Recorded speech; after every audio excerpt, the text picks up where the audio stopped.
I basically started one of the news sections of Science.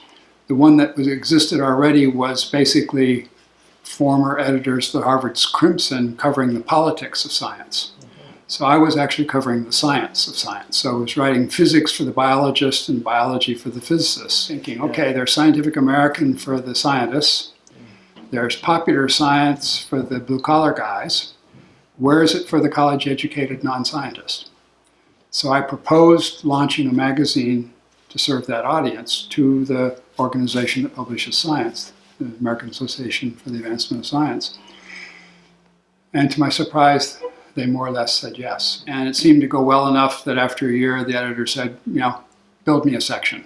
Go hire more people like yourself. And so we did.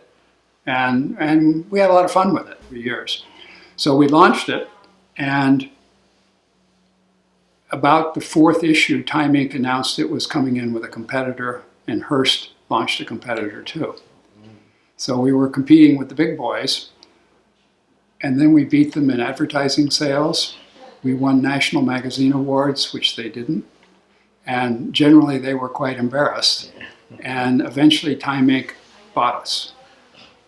I see. And the AAAS, to their miscredit, sold it. Well, the thing I learned, among other things, in running that science magazine is that I like starting things, and I was reasonably good at it. Not necessarily good in running a business, but starting it, okay. Yeah. After we had the house here, and we're spending weekends swearing at the dial-up, right? I was at the time doing a lot of work in developing countries on internet access. And I knew that wireless was the right way to connect a rural area. There was new technology that, if I could build a Wi-Fi based phone system in rural Vietnam, why the hell couldn't we do it here? So I mumbled about this to somebody in town whose name I've now forgotten. But he said, the county council's really interested in this question of connectivity because the businesses are dying. Would you come and talk to them about this idea? So I did. I explained why I thought it would be viable. And they said, would you please start it? And how can we help? And I said, I need access to all the towers, right? And your informal blessing. And I would do it if I could raise local money to back it. So I wrote the prospectus, the business plan, and found the right consultants to help, and then basically followed the network of people who have money around here and talked to them about it. And we did raise close to $1 million locally. We started Bay Broadband. The ambitions we had was actually to build a ring that started in Baltimore, came across the bay to here, went all the way down the shore, jumped back across to southern Maryland, so that you had internet from both sides and then hook up the colleges, hook up the businesses, and then hook up the residences. I raised, I think it was a $4.5 million loan from Department of Agriculture, which we got through all the processes about 5 months or 6 months after we started the company. But they wanted a matching investment, right? and there wasn't really a good way to tap a next round here. So I went looking for VC money. And I found a small sort of private VC group up in New Jersey who was interested. In fact, they were the only people I found who were seriously interested. And they were willing to put in $1.5 million or whatever it was. I mean, they were sharks. I knew what they would do to me, right? But I didn't really want to run the company. I wanted to be a customer of it. Yeah. So, and they had a lot of experience. They'd run cable things. They'd run, cellular systems. So I thought they knew what they were doing. So they came in, and 6 months later kicked me out. And that was fine, except that they didn't do a very good job running the company. So no, I wasn't bothered by being kicked out.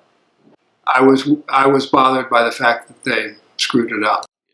Didn't do what I told people we could do. So then they sold out to this group in Pennsylvania, Wave Vision, Oh, I see. and they didn't put any money into it, but they ran it for a good number of years, and then they went bankrupt, last year. I'm not ready to sit in a rocking chair yet, so I like to get engaged in things. And to me, the real issue in Chestertown is how is it going to be economically and socially viable? And I'm not somebody that thinks tourism is the answer to that.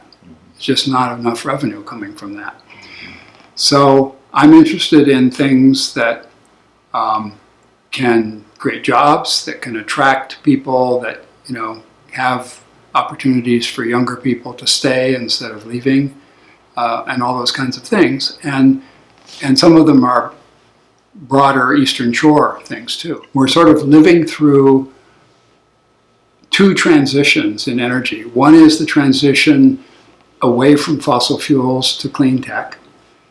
And, not everybody's bought into that yet, but it's going to happen.